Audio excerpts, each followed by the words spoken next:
billionaires who fund AIPAC, the American Israel Public Affairs Committee. If you vote against Israeli Prime Minister Benjamin Netanyahu and his horrific war in Gaza, AIPAC will punish you with millions of dollars in advertisements and in other ways to see that you are defeated. AIPAC's PAC and Super PAC spent nearly $127 million combined during the 2023-2024 election cycle. I would hope that Democrats and Republicans who understand that they were elected to protect the interest of their constituents so that we can once again become a government of the people, by the people, for the people, and not a government run by the billionaire class. Americans also understand Prime Minister Netanyahu's racist and extremist government has waged an all-out barbaric war against the Palestinian people and made life unlivable in Gaza. Within Gaza's population of just 2.2 million people, more than 50,000 have been killed and more than 113,000 have been injured. That is 7.4% of the population of Gaza killed. If those same percentages were applied to the United States, it would mean that over 25 million Americans would have been killed or wounded.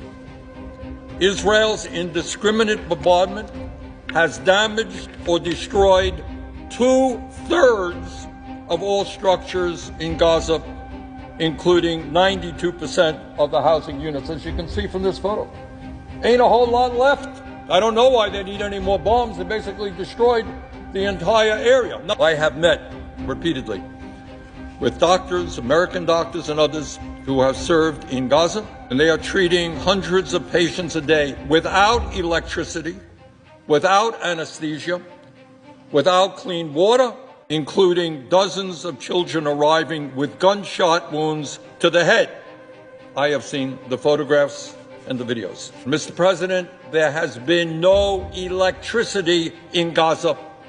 Netanyahu and his extremist government have killed or wounded over 7% of Gaza's population.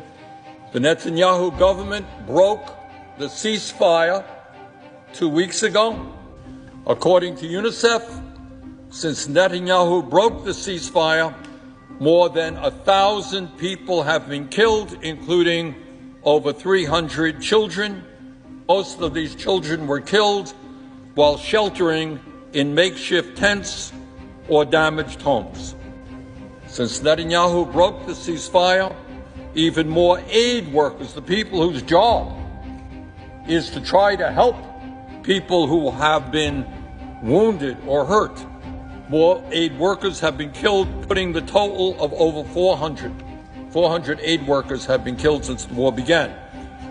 Earlier this week, the United Nations announced that they have recovered the bodies of 15 emergency aid workers who were killed by Israeli forces while wearing their emergency responder uniforms and then dumped into a mass grave in southern Gaza.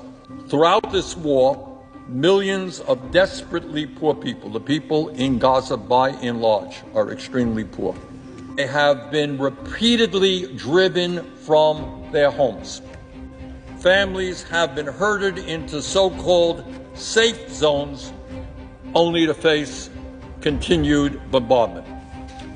The children of Gaza suffered a level of physical and emotional torture that is almost beyond comprehension. Mr. President, throughout this war, Israel's restrictions on humanitarian aid, children have literally starved to death. That is a clear violation of the Geneva Convention, the Foreign Assistance Act. It is a war crime. You don't starve children.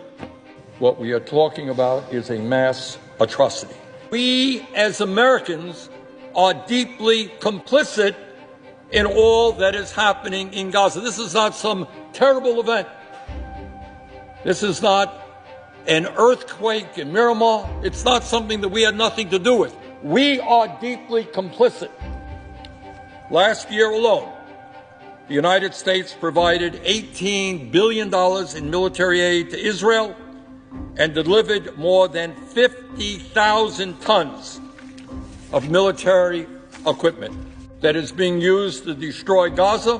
We cannot hide from that reality. Mr. President, if we condone the barbarism that is taking place in Gaza today, we will have no standing in the world to condemn the horrors and war crimes that other countries may commit. We will have no credibility because they will come back and say, really, take a look at what you supported in Gaza. Mr. President, today is a day to stand up to barbarism in Gaza. It is no secret, Mr. President, to anyone how these U.S. weapons have been used. Israel has bombed indiscriminately, killing civilians, journalists, a whole lot of journalists have been killed, paramedics. All of that is illegal and immoral and against American law. The Foreign Assistance Act, the Arms Export Control Act, what we're talking about today, are very clear. The United States cannot provide weaponry to countries that violate internationally recognized human rights or block U.S. humanitarian aid. Israel is clearly in violation of these laws. Under these circumstances, it is illegal for the United States government to provide Israel with more offensive weaponry. In the last month, the Trump administration has announced its intention to transfer some $12.5 billion more in offensive weapons, not defensive weapons, offensive weapons to Netanyahu's government in clear violation of U.S. law. Today, we will vote on two resolutions to block two of the most egregious of these Trump administration offensive arms sales, which would provide almost $9 billion more in heavy bombs and other munitions to Netanyahu. 35% support decreasing military aid to Israel or stopping it entirely. In that same poll, 47% support decreasing military aid to Israel or stopping it entirely.